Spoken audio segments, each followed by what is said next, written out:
Lisa Rubel from Quilty Zest, and I'm here to walk you through month 5 of the Medallion Magic Block of the Month with Sit and Sew fabrics. This is the quilt we're working on here, and because it's a medallion style quilt, we're working from the center out. So each month as we make units, we add them.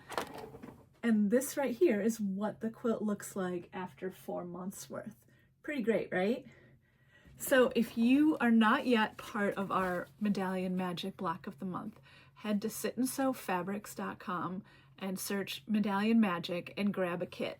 The kit comes with all the fabrics you need to make the quilt top, and then each month you'll receive instructions as well as a link to the video to do that month's part of the quilt.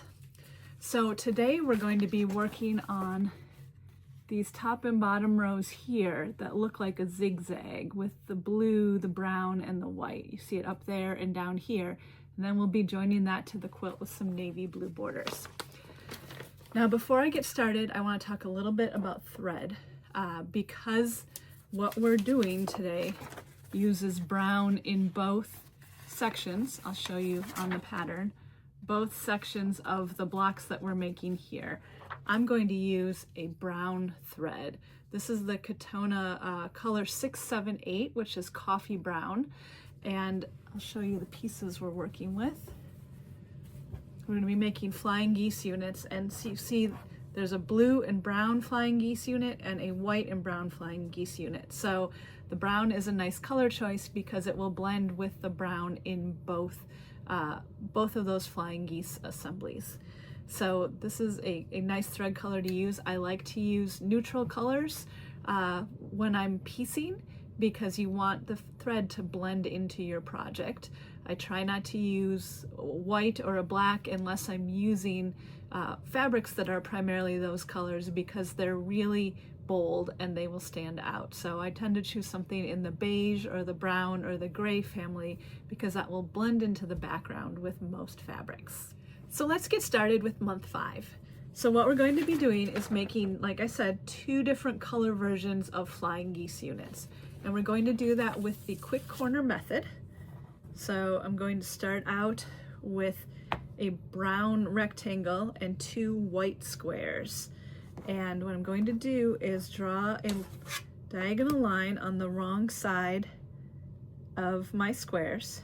Now, of course, because these are solids, there is no wrong side, but it's just good to get in the habit of thinking about drawing a line on the wrong side for when you work with prints. And I'm going to start out by taking one of my marked squares and laying it on the left end of my brown rectangle. And I don't know if you can see the line or not because it's kind of light, but my line runs from the lower left corner to the upper right. So what I'm going to do is stitch on this line, and then I'll trim it and press it open. But when I stitch on the line, here's my tip for you. If you start at this end, there's no fabric here. If you've got it like this under your machine, there's no fabric for the feed dogs and the foot of your machine to grab onto, and so sometimes you will end up with like a little mess. So when you're doing these flying geese units, if you start in the middle here, there's more fabric for that all to grab onto, and the sewing goes much more smoothly. So here's my stitched unit. You can see my brown stitching line on top of the drawn line. And now what I'm going to do is trim off my excess triangle here. So you're going to take a ruler and put the 1/4 inch line on your ruler on that stitch line and then cut off those corners. So now it looks like this. Then I'm going to bring it over to my pressing station, and I like to press it while it's closed first. It just helps to sort of let the thread sink in, and then press it open. And when you're pressing, it's really easy, and you can see me doing it, to want to move the iron around. When you're pressing a seam, really you want to hold the iron still on that seam. You can see I've got a nice flat edge there. So now I'm going to take my second marked square, put it on the other end, on my right end, and the line that I drew is going from the upper left to the lower right. And you'll notice I didn't pin this before I stitched it because it is a short line and I'm just moving over to my sewing machine. If you want to put a couple pins in to make sure that those edges stay aligned, if that makes you more comfortable, go for it. But same thing, we're going to stitch on that line. And then again, same thing, we're going to trim off that excess those excess triangles in the corner. So once again, I'm going to line the 1/4 inch mark on my ruler on that stitch line and cut off what's left over. And then take it over to my iron, press. And it's very important that you sew one of these triangles on and then trim and press open and then sew the other one on. So here's my finished flying geese unit. And we're going to be making 18 flying geese units that are the brown and the white, and then also 18 using blue rectangles and brown squares in the same way. And what I recommend for making these flying geese units is to do them assembly line style. So what you'll do is you'll mark all of your squares with the line and then go over to your sewing machine and sew all of the first squares onto your brown rectangles and then your brown squares onto your blue rectangles, and then trim them all, press them all, and then go back and do the other side.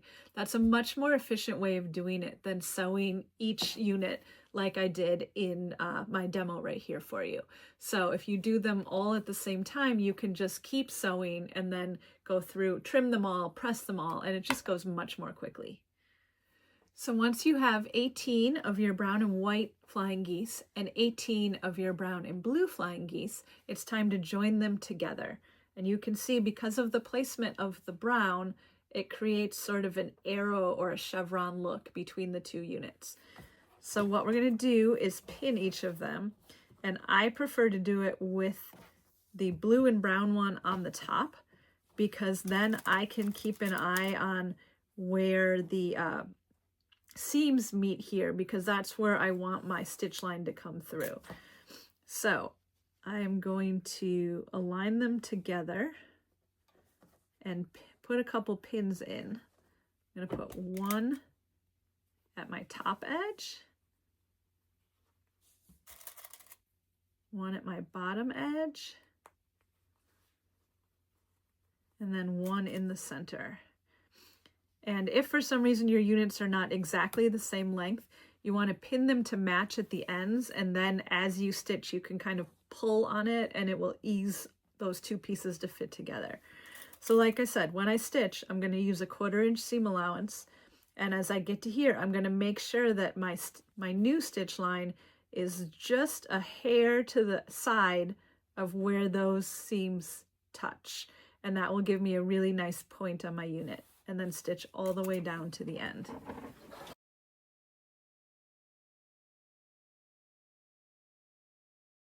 So here's what my joined unit looks like, and now it's time to press. Now what I'm recommending you do for pressing is to actually press the seam allowances on this open, and that's because we will ultimately be joining a bunch of these together, and if the seam allowances all go the same way, you'll have a lot of bulk. So I'm going to move the iron out of the way so you can see. I'm going to start out by using my fingers to kind of open up the seam at the one end and then press. And with the little point of the iron, it will just kind of keep moving those seam allowances open. You can even spray this with a little water as you press or before you press to help. Water really helps to flatten it because it will give you that steam effect. There we go. You can see I've got it pressed open on the back, and then we'll give it a little press on the front as well.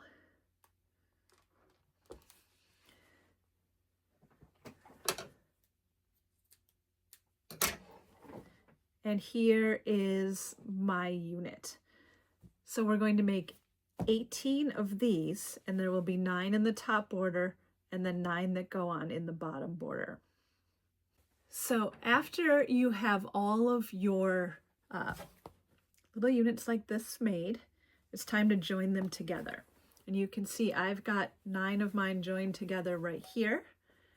And with these, I'll show you on the back, I also press these seams open, more for bulk than anything, because we've got a lot of, with these diagonal seams down here, we've got a lot of bulk coming together.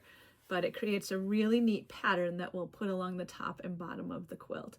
So you'll make 2 of these pieced borders, each with 9 of these units in them, and then we'll start assembling the quilt for month 5.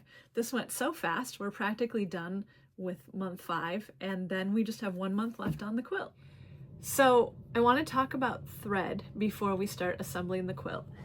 Because we're working with all of these navy binding strips, I'm going to use the Madeira Katona Navy, which is number 680 right here, and that will blend really nicely with these border strips that we're adding.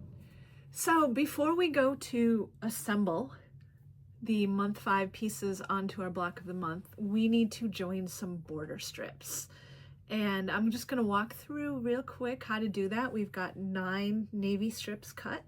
And what we're going to do is join them with a diagonal seam, because that reduces our bulk and makes them sit nicer. So I'm going to take 1 strip and I have it unfolded. So I've got just the end of it here, and you can see I trimmed off the selvage when I cut these strips.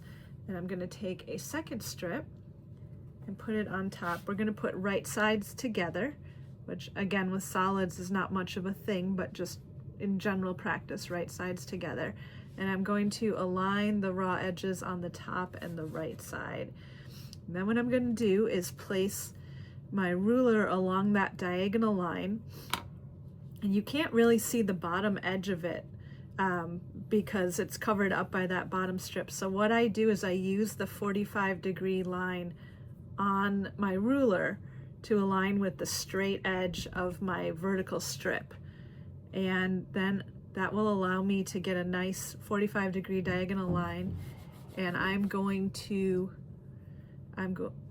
that'll allow me to get a nice 45-degree line, and I'm going to mark it. You can see I've got it there marked with the white. And I'm going to put a pin in just to hold these 2 strips together. So I know you won't be able to see my stitch line because I used navy thread, but I stitched on that white line. And then what I'm going to do is align my 1/4-inch line on the ruler, just like we did with the flying geese, and trim off that excess corner. And then when I press this open, I'm just going to finger press for the moment, I've got a nice straight joined strip with a diagonal seam in it. And that's how you join all of your strips together. So we're going to do this with all 9 of the strips. That will give us a really long strip that then we'll cut into the different lengths that we need for assembling our quilt. So once you have all your border strips sewn together, we're going to cut some lengths and start putting them onto our quilt. So we're going to start out by sewing horizontal strips to the top and bottom of our quilt center. And those are going to be cut at 54.5 inches long.